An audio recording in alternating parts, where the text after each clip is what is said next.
को मेरा नमस्कार। मैं उम्मीद करती हूँ कि आप सबकी तैयारी बहुत बढ़िया चल रही होगी। यूपी पीसीएस 2024 के प्रीलिम्स का रिजल्ट आ चुका है और मेंस की डेट भी आ चुकी है, तो आप सभी लोग मेंस की तैयारी में जुट जाइए। आज मैं आपसे शेयर करूँगी इस वीडियो में यूपी पीसीएस 2023 के मेंस में जो जीएस सेकेंड पेपर हुआ था, जीएस 2 का, वो आपको क्वेश्चन पेपर मैं आज आपसे शेयर करूंगी। आइए देखते हैं कि किस तरह से आयोग ने प्रश्नों को पूछा था और उनकी पूरी डिटेल एनालिसिस भी करूंगी। ये इंग्लिश में भले लिखा है, लेकिन मैं आपको हिंदी में भी प्रॉपर एक्सप्लेन करूंगी, इसीलिए दोनों भाषाओं के व्यूवर्स आराम से इस वीडियो को देख सकते हैं। तो जैसा कि पेपर में 2 सेक्शन होते हैं, सेक्शन ए जो है आपका वो 125 शब्दों का होता है, 8 मार्कर, और सेक्शन बी जो है वो 12 मार्कर प्रश्नों का होता है, 200 शब्दों में लिखना होता है। तो पहला प्रश्न है, why the preamble is called philosophy of Indian constitution. संविधान की प्रस्तावना को भारतीय संविधान की जो प्रस्तावना है उसको हमारे संविधान का प्रस्तावना को दर्शन क्यों कहते हैं। तो प्रस्तावना अपने आप में मेंस के लिए एक बहुत इम्पॉर्टेंट टॉपिक है और ये कई बार रिपीट हो चुके हैं इस पे प्रश्न। तो प्रस्तावना आपको अच्छे से, प्रस्तावना से जुड़े हुए प्रश्न मेंस के लिहाज से आपको तैयार कर लेना है और लिख के प्रैक्टिस कर लेना है। क्वेश्चन नंबर 2 देखें, why the 42 amendment is called a revision of the Indian constitution. यानी संविधान का जो 42वां संशोधन है उसको भारतीय संविधान का रिवीजन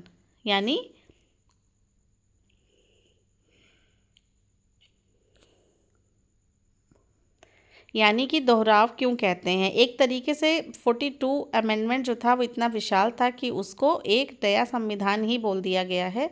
तो अपने आप में ये बहुत इंपॉर्टेंट है। 42वें संविधान में कौन कौन से प्रोविज़न हटाए गए, कौन कौन से नए ऐड किए गए, आर्टिकल वाइज आपको पूरा याद होना चाहिए। क्वेश्चन नंबर 3 देखिए, mention 3 demerits of judicial activism. Judicial activism यानी न्यायिक सक्रियता। न्यायिक सक्रियता की आपको कमियां बतानी है 3 कोई। तो 125 शब्दों में इस प्रश्न को लिखना है और आपको इतनी प्रैक्टिस आंसर राइटिंग की कर लेनी है कि क्वेश्चन पढ़ते पढ़ते 30 सेकंड के अंदर आपके दिमाग में इंट्रोडक्शन, बॉडी और कंक्लूजन का पूरा स्ट्रक्चर बन जाना चाहिए। आपको पूरा क्लियर हो जाना चाहिए कि आप इंट्रोडक्शन कहाँ से शुरू करेंगे, बॉडी पार्ट में क्या क्या चीज़ें ऐड करनी है और कंक्लूड कैसे करना है। क्वेश्चन नंबर 4 देखें, how the power of governor to pardon is different from the power of the president under article 72 of the Indian constitution. हम सभी जानते हैं कि संविधान में राष्ट्रपति और राज्यों के राज्यपाल दोनों को क्षमादान की शक्तियां दी हुई हैं और ये भी बहुत इंपॉर्टेंट प्रश्न है कि दोनों में डिफरेंस कई बार मेंस में पूछा गया है। तो उनकी दोनों की जो क्षमादान करने की शक्तियां हैं उनमें आपसे अंतर यहाँ पे पूछा जा रहा है। तो यहाँ पर मेंस में आपको ये ध्यान देना होता है कि जिस टोन में प्रश्न आपसे पूछा गया है उसी टोन में आपको उसका आंसर देना होता है, तभी आपको अच्छे नंबर मिलते हैं। तो यहाँ डिफरेंस पूछा गया है दोनों की क्षमादान की शक्तियों में, तो आपको डिफरेंस ही लिखना है। 5वां प्रश्न देखें, transparency and accountability are complementary to each other comment. Transparency यानी कि पारदर्शिता, अकाउंटेबिलिटी यानी कि जवाबदेही। तो पारदर्शिता और जवाबदेही एक दूसरे के कॉम्प्लीमेंट्री हैं, यानी एक दूसरे के पूरक हैं। इस पर आपको टिप्पणी करनी है। 6वां प्रश्न, ये गवर्नेंस से जुड़ा हुआ प्रश्न था। 6वां प्रश्न, right an analytical note on self help groups composition and their function. Self help groups अपने आप में मेंस के लिए एक बहुत इंपॉर्टेंट टॉपिक है। जीएस 2 का गवर्नेंस के सेक्शन में आता है ये, और इस पे कई बार अलग अलग एंगल से प्रश्न पूछा गया है। इसमें पर्टिकुलरली आपको सेल्फ हेल्प ग्रुप का कंपोजिशन और उनके कार्य बताने हैं।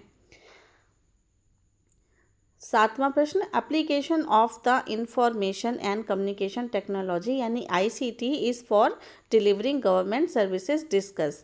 तो जो आईसीटी है यानी जो सूचना और संचार प्रौद्योगिकी है, तकनीकी है, उसका सरकार जो सेवाएं देती है जनता को, उसमें उसका क्या यूज़ है, किस तरीके से उसको इम्प्लीमेंट किया जा रहा है और उसका स्कोप क्या है, ये आपको पूरा डिस्कस करना है। अब किसी एक वीडियो में मैं आपको ये जो प्रश्नों के आगे जो शब्द लिखे होते हैं, डिस्कस और कमेंट, इलेबरेट, क्रिटिकली एनालाइज, इन सब का मैं आपको एक डिटेल वीडियो बताऊंगी कि किसका क्या मतलब होता है। फ़िलहाल आज पेपर को देखिए आप। 8वां प्रश्न है, the failure of SAARC forced India to strengthen BIMSTEC explain. GS2 का IR का जो पोर्शन है उसमें जितनी भी हमारी इंटरनेशनल ग्रुपिंग्स हैं, जैसे कि सार्क है, बिम्स्टेक है, संघाई कॉर्पोरेशन ऑर्गेनाइजेशन है, इस तरह के तमाम ऑर्गेनाइजेशन हैं, उन पे हर बार बदल बदल कर क्वेश्चन आता है। कभी सार्क पूछते हैं, कभी बिम्स्टेक पूछते हैं, कभी क्वाड पूछते हैं। इस तरह के बहुत सारे संगठन हैं जो कि आपको उनसे अप टू डेट रहना है। तो सार्क जो है, जैसा कि फेलियर सिद्ध हो रहा है, तो अब उसका इंडिया का जो झुकाव है वो बिम्स्टेक की तरफ ज़्यादा बढ़ रहा है। तो ये उस समय जो है बिम्स्टेक के जो प्रमुख थे, देशों के प्रमुख थे, उनको बुलाया गया था यहाँ पर शपथ ग्रहण समारोह में, तो इस वजह से ये पूछ लिया गया था। आज भी ये क्वेश्चन उतना ही रेलेवेंट है जितना कि उस समय था। अगला देखें, प्रश्न number 9, explain the rationale behind India's involvement in quad. देखिए, मैंने क्वाड का नाम लिया अभी, तो भारत का क्वाड देशों के साथ जो इन्वॉल्वमेंट है, जो संलग्नता है, उसका हमको तर्क देना है कि क्यों भारत क्वाड से जुड़ा हुआ रहना चाहता है, क्वाड का महत्व क्या है। प्रश्न नंबर 10, ये सेक्शन ए का अंतिम प्रश्न है। What is the significance of India's presidency in G20 discuss? तो G20 की अध्यक्षता भारत के पास थी, तो आपको सिर्फ पर्टिकुलरली यही बताना है इस प्रश्न के उत्तर में कि इंडिया के पास जो G20 की अध्यक्षता है उसका महत्व क्या है जियो पॉलिटिकल वे में। तो ये था सेक्शन ए। अब आइए देखते हैं सेक्शन बी, यानी कि जो लॉन्ग आंसर होते हैं 12 मार्कर, जिन्हें आपको 200 शब्दों में लिखना होता है, उनमें क्या क्या पूछा गया था। तो 11 नंबर प्रश्न है, critically examine the increasing power and role of prime minister, how does it impact other institutions. तो यहाँ पर आपको PM का जो उभरती हुई शक्तियाँ हैं, बढ़ता हुआ रोल है, वो उसको क्रिटिकली एनालाइज करना है, यानी उसके पॉजिटिव और निगेटिव दोनों पक्ष आपको लिखने हैं, और इसका जो है हमारी जो इंस्टीट्यूशंस हैं स्टेबलाइज, जो हमारी संस्थाएं हैं, उनकी वर्किंग पर क्या असर पड़ रहा है, अच्छा या ख़राब, ये आपको बताना है। अब तक आपने अंदाज़ा लगा लिया होगा प्रश्नों को देखकर कि पेपर कुछ इस तरीके से प्रश्न आते हैं पेपर में कि अगर आप प्रॉपर आंसर राइटिंग पहले से करके नहीं जाते तो आपके लिए बहुत डिफ़िकल्ट होता है आंसर को फ्रेम करना, उसको अच्छे से प्रेजेंटेशन करना, और पेपर को 3 घंटे के अंदर कंप्लीट लिखना। इसीलिए बार बार मैं आपसे कहती हूँ कि आंसर राइटिंग की प्रैक्टिस ज़रूर करें। प्रश्न नंबर 12, how does the federal structure in India accommodates the diverse need and aspiration of different states, are there any challenges, if yes then how are they addressed. ये भारत का जो संघीय ढांचा है, केंद्र राज्य संबंध है, ये बहुत one of the most important topic है। हर बार किसी न किसी रूप में प्रश्न पूछा जाता है बदल बदल के। यहाँ पर आपको भारत का जो संघीय ढांचा है वो जो है हमारी जो डाइवर्सिफाइड नीड्स हैं, जो विभिन्न हमारी आवश्यकताएं हैं अलग अलग प्रदेशों की, उनको जो है कैसे समाहित करता है भारत का संघीय ढांचा, ये आपको बताना है, और इसके अच्छे से कार्य करने में क्या क्या चैलेंजेस आ रहे हैं और उसको कैसे दूर किया जा सकता है, ये यहाँ पर आपको लिखना था। क्वेश्चन नंबर 13 देखें, what alternative mechanism of dispute resolution have emerged in recent years, how far have they been effective. ये जो आपका वैकल्पिक समाधान तंत्र है, ये बहुत बहुत बहुत इम्पॉर्टेंट है, हर साल इस पर मेंस में प्रश्न आता है। तो इसमें जो है आपको बताना था कि जो वैकल्पिक समाधान तंत्र है वो जो है कितना इफ़ेक्टिव, यानी कितना सफल रहा है। Question number 14, describe the law making process in the legislative assembly of UP, यानी उत्तर प्रदेश की जो आपकी विधानसभा है उसमें कोई भी कानून पास होने की क्या प्रक्रिया होती है, ये आपको स्टेप वाइज बताना है। ये क्वेश्चन का आंसर आप आराम से लक्ष्मीकांत की बुक से कवर कर सकते हो। Question number 15, clarify the role of civil servants in strengthening the democratic process in India.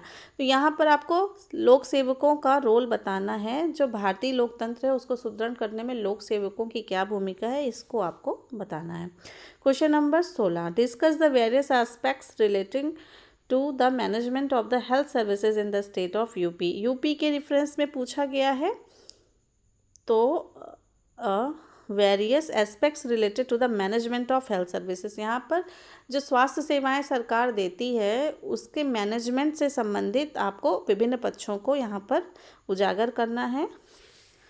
इस प्रश्न में question number 17, what is citizens charter, what is its role in welfare of the citizen. नागरिक charter जो है अपने आप में one of the most important topic है, हर बार क्वेश्चन आता है और यहाँ पर इसको जो है सीधे सीधे पूछा है कि नागरिक चार्टर क्या है और ये नागरिकों के कल्याण में कैसे, इसका क्या रोल है, क्या योगदान है।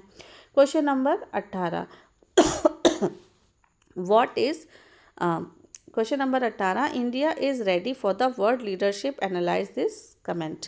ये एक आपको स्टेटमेंट दे दिया है कि भारत जो है वो विश्व का अग्रणी बनने के लिए तैयार है। इसको आपको एनालाइज करना है, 200 शब्दों में आंसर लिखना है। तो देख ही सकते हो आप कि आंसर राइटिंग का यहाँ पर कितना इंपॉर्टेंस है। क्वेश्चन नंबर 19 देखिए, how the Indian diaspora has emerged as an asset in the protection of the national interest in America, analyse it. ये भारतीय डायस्पोरा जो हमारा है, यानी यहाँ के भारत के लोग जो दूसरे देशों में बसे हुए हैं, ख़ास तौर से जो है अमेरिका के संदर्भ में, यूएस के संदर्भ में पूछा जा रहा है कि ये जो है हमारा यूएस में भारतीयों के हित को साधने के लिए जो भारतीय डायस्पोरा है वो उभर करके कैसे निकल के आ रहा है, इसका महत्व बताना है पर्टिकुलरली आपको। और आखिरी प्रश्न देखते हैं इस पेपर का, Indo Pak relations are illusion at present, discuss the inherent problems that bitters India Pak relations repeatedly. तो यहाँ पर ये आईआर से रिलेटेड है, इसमें किसी न किसी आपको पड़ोसी देश के साथ संबंध हर बार आता है। इस बार इंडिया पाकिस्तान आया था, हो सकता है अगली बार चाइना आ जाए, नेपाल आ जाए, कुछ भी आ सकता है, श्रीलंका आ जाए, मालदीव आ जाए। तो इस लिहाज से आपको अपने को रेडी रखना है। तो यहाँ पर आपको भारत पाकिस्तान के जो हमारे रिलेशन है वो एक तरीके से इल्यूज़न है, यानी कि भारत पाकिस्तान संबंध कभी सुधर नहीं सकते, ऐसा कहा जा रहा है। तो इसको आपको डिस्कस करना है कि संबंधों के सुधार करने में या जो हमारे कटु संबंध हैं भारत पाकिस्तान के साथ, उसके लिए कौन कौन सी मतलब समस्याएं हैं जो बार बार आ रही हैं संबंधों को सही बनाने में। तो ये था आपका यूपीपीसीएस मेंस, ये था आपका यूपीपीसीएस मेंस 2023 का जीएस पेपर 2 का प्रश्न पत्र। इसको मैंने आपको हिंदी और अंग्रेजी दोनों भाषाओं में एक्सप्लेन किया है। आप इन्हीं क्वेश्चंस को गाइड मानते हुए आंसर राइटिंग की प्रैक्टिस करिए। एक एक मिनट आपका वैल्यूएबल है, समय को व्यर्थ ना करें। अगर आपका प्री में सिलेक्शन नहीं भी हुआ है तो भी आप इस तरह मानते हुए कि आपको भी मेंस देना है, आप आंसर राइटिंग उसी तरीके से करिए, तैयारी उसी तरीके से करिए, ताकि कल को आपको मेंस की तैयारी आपकी अच्छी हो जाएगी। और जब अगली बार आप एग्ज़ाम में अपियर होंगे तो आपको प्रीलिम्स के लिए जी तोड़ मेहनत करनी होगी और मेंस की तैयारी आपकी पहले से हो चुकी रहेगी, तो आपको अच्छी रैंक, अच्छी सीट मिलने में आपको वो हेल्प करेगा। तो ये वीडियो देखने के लिए आप सभी का बहुत बहुत धन्यवाद। जल्द ही मिलते हैं फिर किसी अगली वीडियो में, तब तक के लिए आप सभी को मेरा नमस्कार।